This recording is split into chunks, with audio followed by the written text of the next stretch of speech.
adolescence. I'm working at Oakland School. I'm lead in art, and I started directing this project about a year ago on diversity. We are a school that embraces all different cultures and all different religions. So we wanted to send kind of a message to the community how we celebrate this and how it's important for us as a school to show that young people have a voice. We always try and make sure that our projects there's a wider social theme to it underneath. We try and give them a sense that there is something, a meaning and a feeling that you can get across with your work.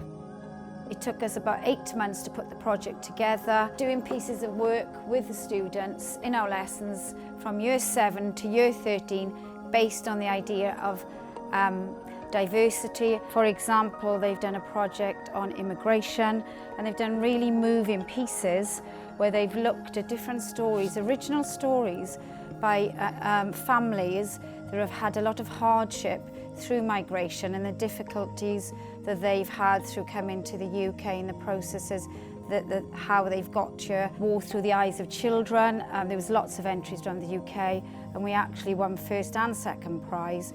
And they're quite well read, a lot of the students, around certain topics, such as we have Black Lives Matter, which was really important for us, and the children had a voice on this topic.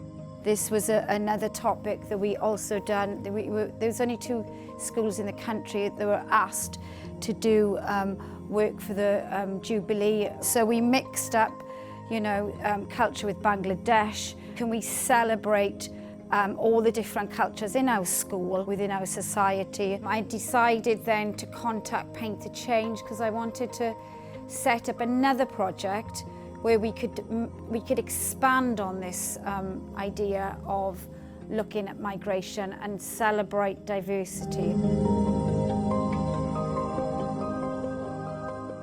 This poem is called Tania Adobe, which is my first name and my middle name. I hear you. I wouldn't want them to write about me either. They would call 12 people in a 3-bedroom flat cramped or overcrowded. I call it a cute way to use space. There have been 5 in the bed, and I've been the little one who says roll over, the big one who says keep still, the one in the middle who has no say. There was a village under my roof. In my block and in my ends, everyone knew my name. I hope no privileged person ever has cause to write about me. They will talk about my childhood and never understand that all the while I was quite happy.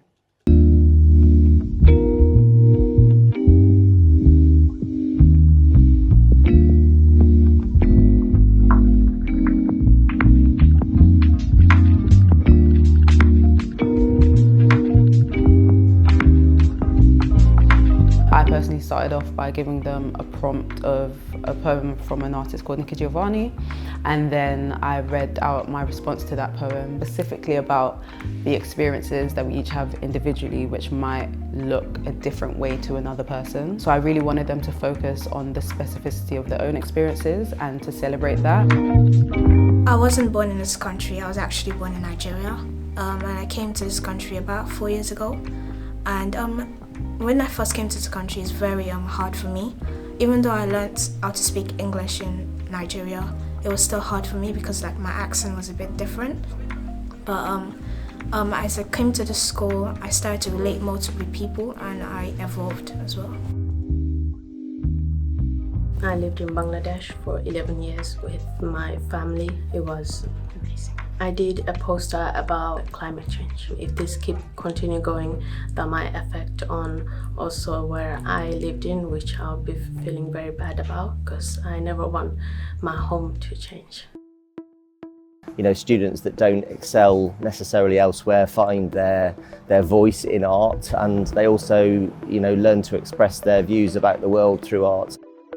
Myself and Tania, who's a poet and spoken word artist, have been here for 3 weeks with the kids doing a workshop based on diversity, and we were here to discuss that with the children and show them how it was going to be influencing the artist to create the mural at Oakland School. Students here love art, and to see it actually being created in front of them, it makes it accessible to everybody. I was trying to get the kids to be a lot more expressive. It was more about the feeling that they got on the subject of diversity. The artwork I've created is a rainbow coloured Black Lives Matter hand.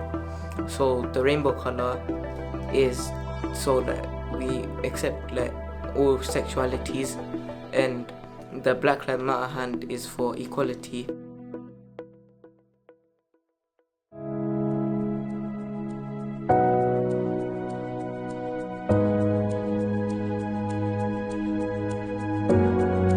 It never ceases to amaze me the power that art has to stop somebody, and I think it crosses cultural boundaries, age boundaries, something that makes people stop and think.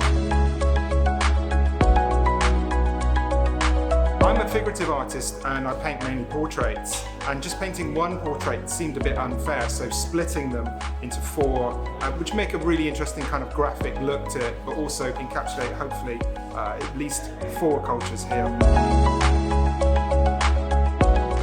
Diversity is important because I think it can make people feel more included if they see different races, disabilities included in media and that kind of stuff. Diversity is important because everyone at the end of the day is still a human, and everyone should all have equal rights and no one should be left out. I think people should be a lot more confident and a lot more supported to celebrate their culture. Young students, I've always said, should have a voice in society. They're absolutely fantastic, our Oakland students. If you walk in this square at the moment, you can see flags from all over the world, and I always say to them, I wish I could see young people more on TV talking about things in society. And yeah, it's a breath of fresh air to be in school that it actually gives us, all of us, a voice for change.